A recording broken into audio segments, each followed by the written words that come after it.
بسم الله الرحمن الرحیم. السلام علیکم دوستانو. په ځینې وختونو کې موږ له داسې حالات یا حالاتونو یا شرایطو سره مخامخ کیږو چې هغه ته په کتو موږ پریکړه کوو چې باید موږ څه وکړو. دوستانو، موږ یو چاته وایو چې که چیرته د باندې باران وریږي ځان سره سیوان یا چتري واخله. رښتیا هم که باران وریږي هغه کس ځان سره سیوان اخلي، او که باران نه وریږي ځان سره یې نه اخلي. یا یو کس ته موږ وایو که وږی وې ډوډۍ وخوره، یا ورته وایو که خوب درځي ویده شه. نو په دې حالتونو کې که چیرته هغه کس وږی وي ډوډۍ خوري، که وږی نه وي ډوډۍ نه خوري، یا که خوب ورځي ویده کېږي، او که خوب نه ورځي ویښ پاتې کېږي. نو دوستانو، په پروګرامینګ کې که موږ داسې حالاتو سره مخامخ شو یا داسې شرایطو سره مخامخ شو، نو موږ بیا هغه دپاره اف سټیټمنټ کاروو یا کنډیشنل سټیټمنټ کاروو. دوستانو، د اف سټیټمنټ چې کوم دا په باډي کې چې کوم کوډ پروت وي هغه وخت اکزیکیوټ یا رن کوي کله چې کنډیشن ټرو وي. یعنې دلته چې د کوم کنډیشن چې دا ټرو وي، دغه چې د بولین کنډیشن سټیټمنټ ده، مطلب دغه ده چې د اف سټیټمنټ کې چې کوم کنډیشن ده دا باید یو حالت ولري، یا ټرو وي یا فالز وي. دوستانو، که موږ سینټیکس ته راشو د اف سټیټمنټ، نو لومړی موږ اف کیورډز لیکو، هغې څخه وروسته د سمال بریکټس په منځ کې موږ ورته کنډیشن مطرح کوو یا لیکو. دوستانو، که چیرته دغه کنډیشن ټرو وي، بیا دغه اف سټیټمنټ باډي چې د کوم دا موږ کرلی بریکټس په منځ کې لیکو، او بیا کنټرول دې باډي ته راځي، او دغه باډي کې چې کوم کوډ وي هغه اکزیکیوټ کیږي یا رن کیږي. یعنې د دې په باډي کې موږ همیشه کوډ لیکو.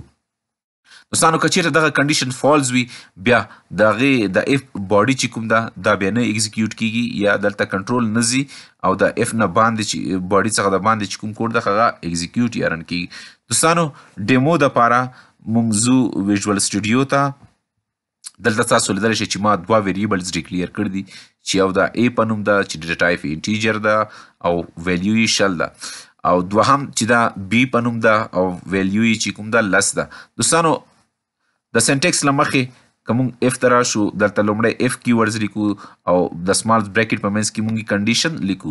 کنډیشن کې موږ ورته وایو که چیرته ا لوی وي له بي څخه، یعنې دلته ا چې کوم ده د دې قیمت چې کوم ده، یعنې دا شل که چیرې لوی وي له بي څخه، بیا نو موږ اف په باډي کې دغه کوډ لیکو، یعنې کنسول ډاټ رایټ لاین ته چې ته ماته به دغه میسج چې ده ډسپلی کا یا پرنټ کا په سکرین باندې. که چیرته دغه کنډیشن فالز وي، بیا د اف کنټرول چې د اف باډي ته بالکل نه راځي، او د اف باډي څخه باندې چې کوم کوډ ده هغه اکزیکیوټ کوي. خو دلته دوستانو تاسو لیدلی شئ چې د اف کنډیشن چې کوم ده دغه څه شی ده ټرو ده، نو ماته به دغه میسج پرنټ کي یا ډسپلی کي. دغه کوډ اکزیکیوټ کیدو دپاره زه سټارټ بټن باندې کلیک کوم تر څو زه ستاسو ته د هغې ریزلټ وښایم. دوستانو، دلته ګورئ چې د کنډیشن واز ټرو، دا ځکه چې ا greater than the B. که چیرې دوستانو دلته زه ورته ووایم چې A less than وي له B څخه، یعنې کوچنی وي، ته بیا ماته څه شی وکړه،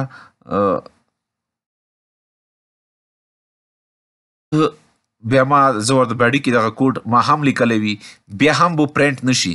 دا ځکه چې کنډیشنز چې دا هغه فالز ده، او دلته زه ورته لیکم چې کنډیشن is false، یعنی کنډیشن فالز ده، بالکل کنټرول چې ده هغه د اف باډي ته نه ځي. اوس به دا کوډ چې کوم ما د اف باډي څخه د باندې لیکلی ده هغه به اکزیکیوټ شي.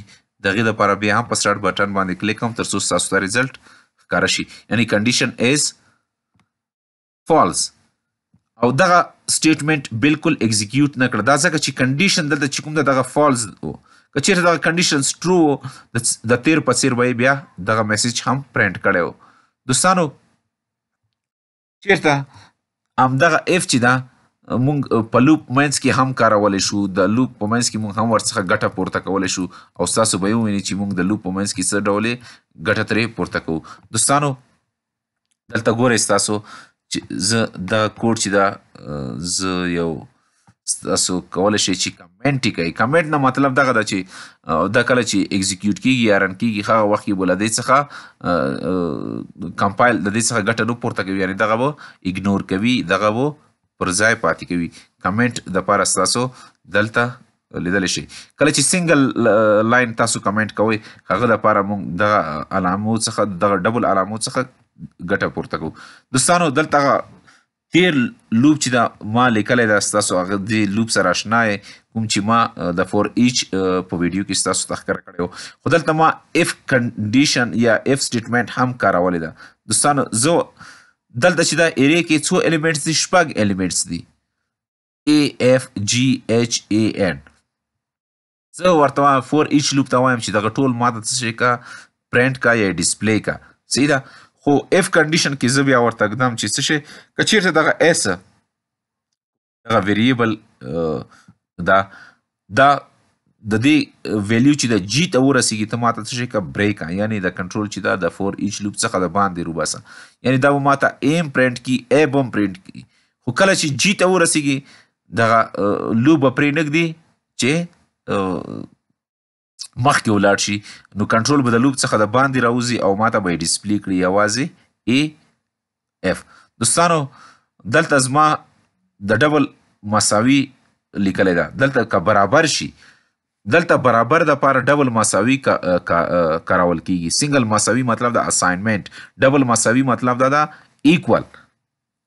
دوستانو بریک چې کوم دا یا کنټینیو یا بریک چې کوم دا کنټرول سټیټمنټ دې ته ویلی شي. بریک په تھرو موږ کولی شو چې او د یو کوډ اکزیکیوشن کېدل چې د هغه په همغه ځای تمام کو او کنټرول چې د هغه باډي څخه د باندې مونږ راوباسو. یا کنټینیو په مرسته مونږ کولی شو چې کنټرول چې دا په یو باډي کې داخل کو هغه هلته مونږ هغې ته ادامه ورکړو.